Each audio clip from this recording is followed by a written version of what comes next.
But apparently they live in a shithole in an apartment. The entire country's turned their back, but they still live in the Ukraine for some reason, which I don't understand. The kid looks like a fucking bodybuilder, and he's fighting at heavyweight. Now, on the other coast, Creed is getting his shot at the heavyweight championship. I don't know how this kid went from light heavyweight to heavyweight, but apparently in the course of a year, he became a heavyweight and got a shot at the heavyweight championship. Important for the script, he becomes heavyweight champion of the world. Again, not a spoiler, kids, because we're not at the actual movie yet. This is all. Yeah, who cares? Who did he fight for the championship? Nobody. Oh, he fights Wheeler. He fights Andre Ward. Oh, they got Ward losing, huh? Yeah. SOG does the deed in the movie. So I had to really check because I went to the ghetto theater because it's more fun to go see a movie in a ghetto theater. By the way, and I recommend this, if you're going to go see Rocky, go to somewhere that's a little more urban inclined. It's a better viewing experience. One, when they do the actual dialogue scenes, everybody just looks at the screen and throws shit at it. And everybody's sort of picking sides the rest of the time. So I just enjoy it that way. So he gets the title. Drago gets a promoter. Drago Jr. gets a promoter. Al Heyman puts on a press conference. It's basically the script from Rocky 2. He's basically doing the "you ain't shit, I killed your dad," right? All the shit talking, and goat the kid into a match. That leads to a fight. Now, I'm not going to explain the outcome of this fight because in my mind, I knew there was going to be 2 fights in this movie because we had to build like the Rocky IV type script, right? It'll never be called Rocky again. No, it's not. Well, yeah, it will be because we got a grandson. So this leads to a fight between Drago and Creed at the halfway marker of the film. Now, again, it's important to the script and what goes on, but let's just say that we get to the other side of it with no clear-cut winner. I'm not going to say what happens because I actually like the way they did it. I was trying to figure out how you were going to paint your way out of it without him losing and it being Rocky 3, right? So that the writer of this film didn't want it to be Rocky 3 with the loss-win routine, so he found a kind of a clever way around it. Needless to say, he beat the shit out of the kid who did not take this fight seriously. I am leaving out important story elements so that you guys enjoy it. I'm just giving you a brief overview, which leads to him getting his shit together. He marries the deaf chick. They have a baby. Their sex scene isn't good. I think I would have preferred to have seen her boobs. I don't know. I don't know how I feel about sex scenes anymore. It's the Me Too movement, dude. Yeah, it's real classy, and you're not really seeing shit anymore. But if you're going to throw a scene in where they clearly have sex, you got to wait for the next, actress that gives it up and doesn't tell anyone. And then now everyone will give her the movie I'm scenes. really disappointed. And then all the other drop off of boobs. Oh, she's only getting it because she's sleeping with them. And then they'll all start doing it again. And then we'll be back. It's just ugly bitches in HBO films that show their boobs now, dude. Like, why do I want to see you naked? You're like a regular chick. I can get that in real life. Fuck. I know. I hear you. Okay. So he gets his shit together. I'm not going to explain those sequences because pretty much all of those are real that make the movie fun, and I don't want to ruin the movie. Which leads to him fighting Drago for a second time. I'm not going to explain the outcome of that fight. Drago is trying to get back in the good graces. Drago Sr. is trying to get back into the good graces of Russia. We see Brigitte Nielsen, who left the boy and the dad some time ago, show up and do shitty shit, and she's married to somebody else. But, he's living in the past. There is a very cool kind of underlying tone of Drago and his son doing a reconcile thing. And then Creed reconciles and goes talk to his dad. And then Rocky goes and finds out he has a grandson so that we have a much longer franchise in our future. And that's at least a decade away because the grandson... Oh, no, we can get Creed movies for a while. That's what I'm saying. Yeah. Because By the way, the way they shot this fight, and the final fight is 10 rounds, Andrew. And he is losing on all of the scorecards. Does that help you? Yeah. I mean, it's a typical Rocky fight, right? So Creed is in a 10. I'm not going to give out the outcomes again. You guys want to go see it? I will tell you, they don't carry the over-unders on this fight. It goes 10 rounds, and it doesn't go to a decision because it's in Russia.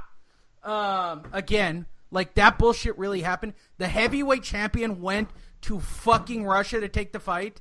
Now he's got the belt, and you're telling me Al Heyman booked this fight in the fucking Russia? Like, how did this shit go down? I hope he got paid $100 million for that fight.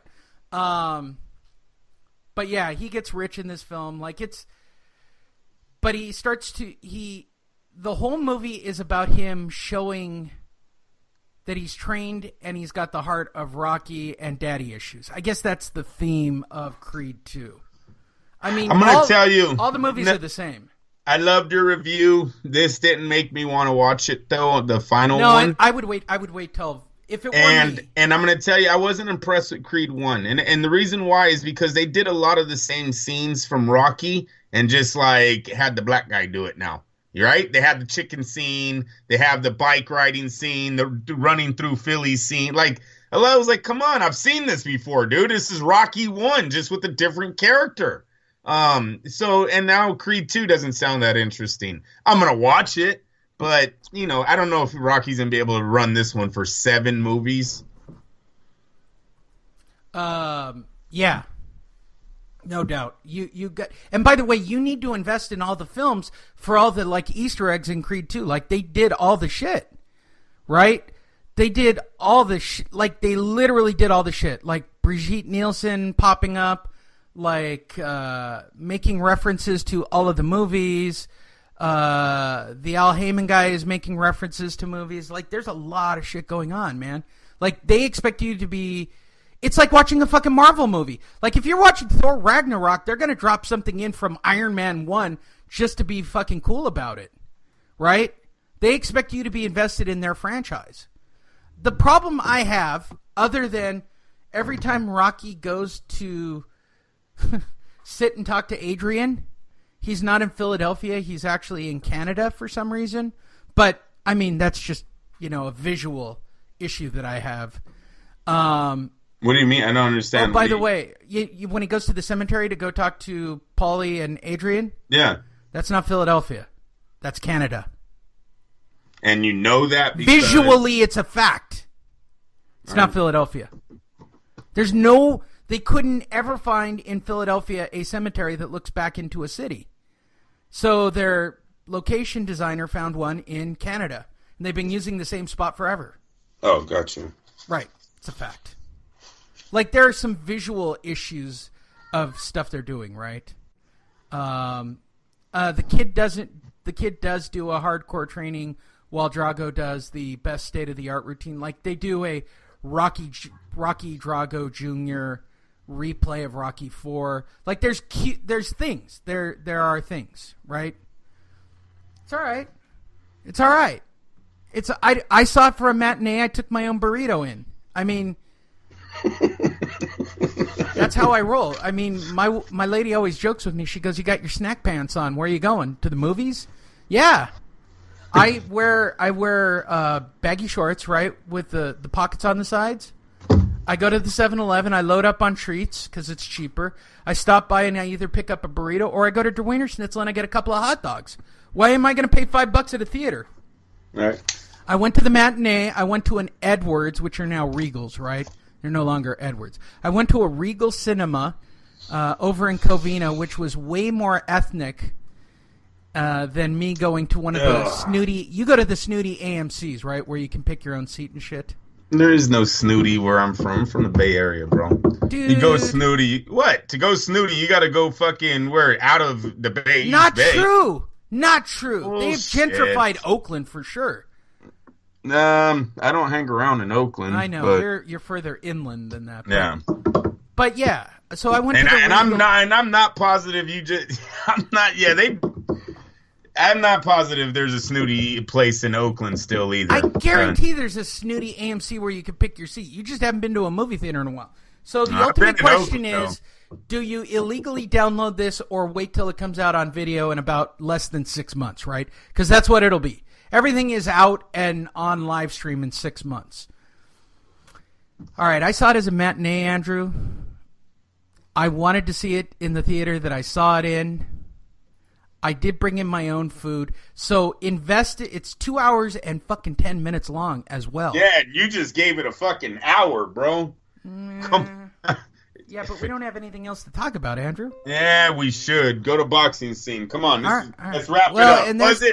Wrap it up. Was it worth it, Lee? That is the $1 million Was it worth question. $20 and 2.5 hours of my life? Man, I got good trailers. Does that help?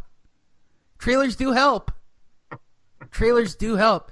And that fucking Aquaman movie is getting better and better looking each time I see the trailer for it. Are the boys excited about Aquaman? I don't know. Probably not until they see it. Really? Yeah, they're all Marvel. Aquaman isn't Marvel. No, he's DC. Yeah. They're more Marvel. Even that DC, the Superman, Batman, Wonder Woman. Oh, dude, no, look. The Titan movie that's online I put it right on. now. They don't tune into it. I don't know why, dude. They like Batman too, but you put on Marvel, the Iron Man, Spider-Man, all those movies, shit. They'll sit down and watch that. So the next Marvel movie coming up in the rotation that we're all a part of, we get previews for the next Marvel movies. I didn't get an Infinity War preview, which I was kind of bummed out about, but I don't think we really need a trailer to get excited about the Infinity War, right? Yeah, it's if you can do the whole day by yourself, no kids, and you can keep it under $20, it's worth a 20 spot to see it in a theater. But you need the right crowd, man, because if this, everybody was in shock because there's a lot of fucking script and dialogue, and there's stories and underlying stories, and clearly this audience had not seen anything other than Creed 1 and went, I don't get all this shit that's happening. Right, that's because you're too young, asshole. You need to know the entire fucking arcing franchise. You just can't watch Creed 1 and go, I'm going to watch Creed 2. Then you don't give a shit about Drago. You've got to see Rocky 4, minimum. And you kind of need to see Rocky Balboa. You got a minimum 3 movies to make this movie work cohesively, Andrew. You got to see 4, you got to see Balboa, and you got to see Creed 1. That's a lot to invest, man. That's a lot to invest in this film. I personally think you need to see all of them, but that's just me. Yeah, if you can keep it under $20, I'm okay with it. There we go. I hope you guys enjoyed that review. I hope that it ate up enough time of this show to make it... how long were we talking for? An hour. Jesus Christ, Andrew. It's a long review. It's going to be 5 minutes. Andrew, calm down. What do you got to be somewhere to watch the Raiders lose? 55 minutes later. You got to watch the Raiders lose? No. You in a hurry to get somewhere? Oh, wait. Do we play on the... Oh, shit. We might be on right now. Damn it, Are you recording it? Yeah, I think all the games are recorded, but that's all my games are recorded too. You just don't have to sit through the commercials to watch your loss. Think of it that way. Hold on. You're not. Hey! Hold on, I'll look for you. Yeah, we play Baltimore, bro. I think we're already on. Yep, Sunday at 10. Yeah, go make sure it's being recorded. Whack, whack, whack. 1:05 p.m. You are wrong. Is the game on? The game getting recorded? No. 1 o'clock. It's at 10. What are you talking about? It's at 10. You're right. All right, is it being recorded? Yeah, it should be. All right, cool. We'll record. I think I record all Raiders stuff. I have all 3 channels set to record, so I've always got games on. I only have one game today, since the Rams won on Monday night. All right. I wasn't a fan of that game. You know that, Lee? Oh, my God. That's the future of football, bro. I know. And it was a little too much. It's almost like in baseball if everyone's just hitting home runs every inning. Oh, look. No, but every once in a while, defense made a play and made it interesting. Not too many of them. Not too when many. There's 1,000 yards and 100 points, bro. There ain't too many defense going on there. You had to know that once you made it so that nobody could put fucking hands on the receivers. Exactly. All it was going to take were quarterbacks that could chuck the ball that far down the field, right? I just want to know on 3rd down, 3rd and long, how many times it's a fucking pass interference that gives the team a first down now. No kidding. You can't touch the quarterback. You can't touch the receiver. They're fucking beating the shit out of running back, so why not start throwing the ball down the field? No, I hear you, and that pass interference call is getting ridiculous, dude. Because it seems to happen on a third down because it's always a passing down. If you're third and long, you're it's rare that